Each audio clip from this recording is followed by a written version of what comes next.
Welcome back to my kitchen, and today we're going to be making my Gran's banana cake. I remember that she said she got the recipe from her mother, so whenever we made it the measurements were always in ounces and not grams, so it must be pretty old. But when she gave me the recipe we converted it into metric and I haven't had a problem. So here we go. We're going to take 125 grams of butter and 1 cup of white sugar. There we go. And we have to cream that. I used to think that creaming butter and sugar meant putting cream in it. It's not that. Well, it's new. I killed the other one in the last video, so here we go, maiden voyage.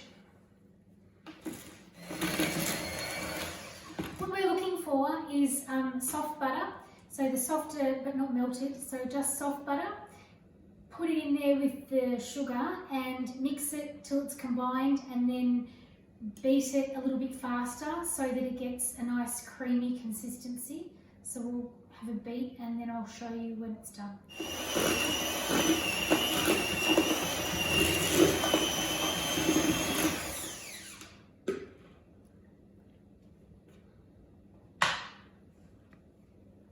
All of the butter and the sugar are all combined, and it's a little bit creamy. But to make it even more creamy, what we're going to do is put the vanilla essence in there and then beat it again. So we need to add a teaspoon of vanilla. Gran's recipe says dash, but I converted that to teaspoon. I'll give it a... Okay, so that's a bit better. It's coming together.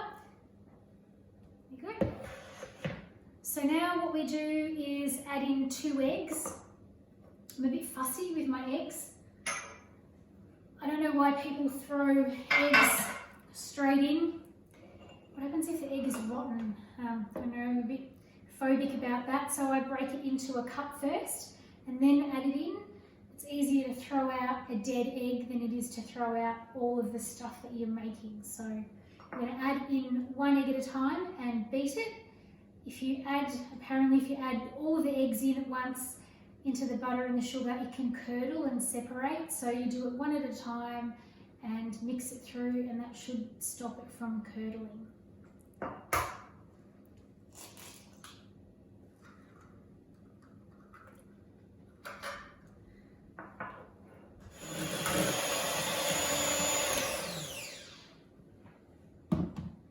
Okay, so we've beat the butter, the sugar, the vanilla and the eggs, and it's a thick, creamy consistency, like a thick custard. That's what we're looking for. So now what we're going to do is 3 bananas we need to add in. It says 3 very ripe bananas. That's what some people might think is a very ripe banana, but for my Gran it wasn't good enough. So what we need is that, like black bananas. Often your family won't eat bananas when they get to that stage, so put them in the freezer until you're ready to eat them, or to make the cake with them. Once you're ready to make the cake, just bring them out and defrost them.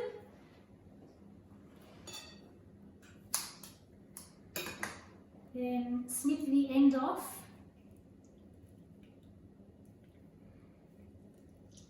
And squeeze into the cake. I know it looks gross, but the blacker and more squishy and revolting the banana, the better the cake. I didn't believe it myself, but it's true. Now we can beat that. Okay, so we've got our hot milk, and I microwaved that for about 40-45 seconds, and to that we're going to add a teaspoon of bicarb soda, and it should fluff up. Yep. And so we're just going to pour that into the mixture, like so. And give it a bit of a stir before we add 1.5 cups of self-raising flour.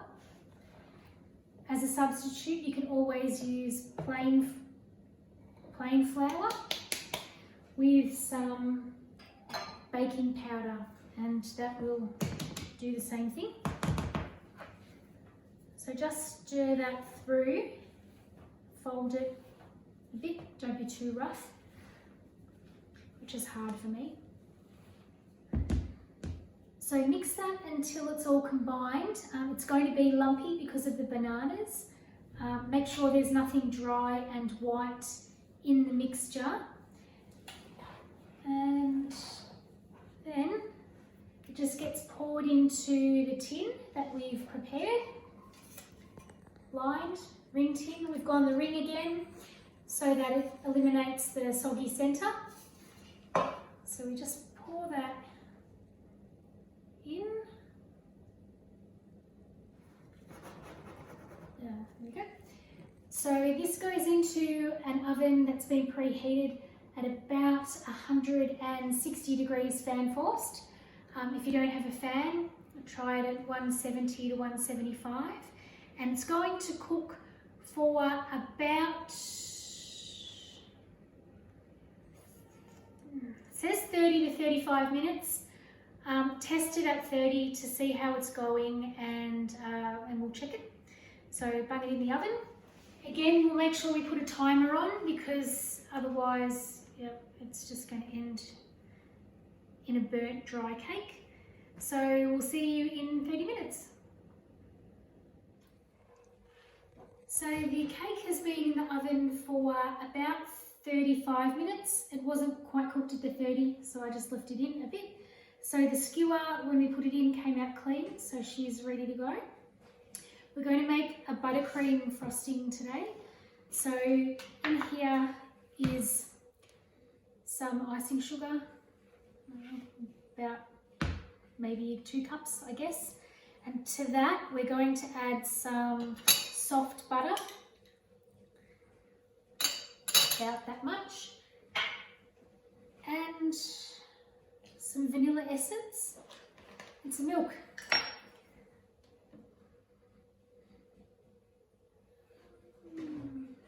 That is, I don't know, a tablespoon maybe of milk. So we'll give that a beat.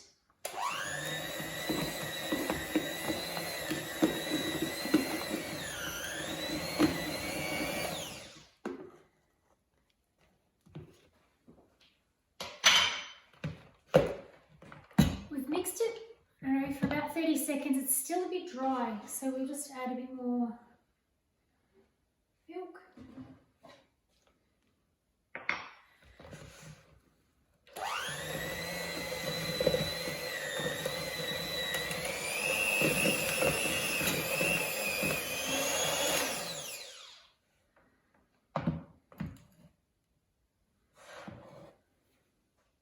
That's what we're looking for. It's a really thick icing, not as runny as the last time, a bit thicker. There's a tad, I forgot to mention, of brown sugar in there as well, which is going to give it a slightly caramel taste. So just give it one more whip. Alright, so we have our icing, which is really a thick consistency, and we're going to pop it onto our cake, which is cold. And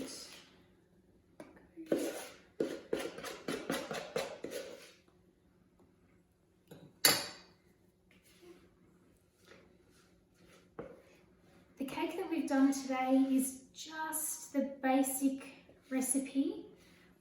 You can put through it nuts and choc bits or coconut, whatever takes your fancy. although the plain recipe, the original, is the best, but you can make it a little bit different if you want. So we've got our hot water and our spreader.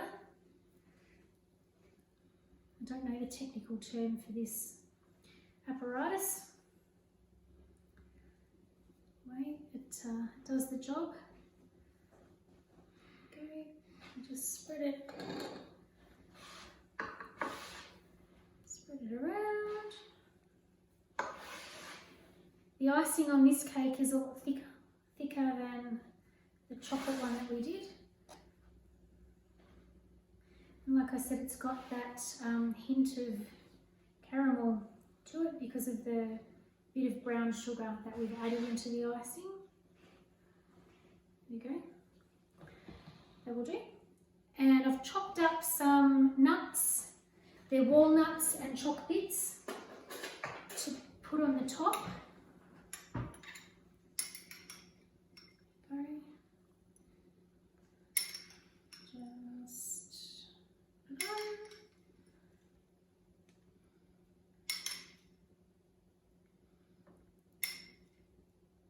Obviously not one for the anaphylactic people with nuts and stuff, but there we go.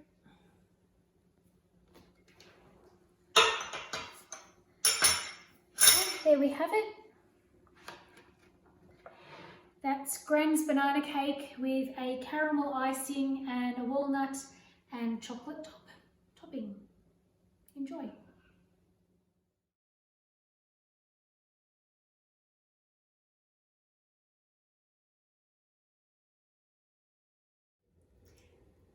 Welcome back to my kitchen, and today we're going to, what are you laughing at?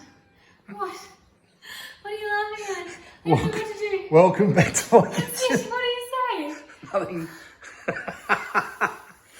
No. How? I'm sticking with that, that works for me. Don't laugh at me.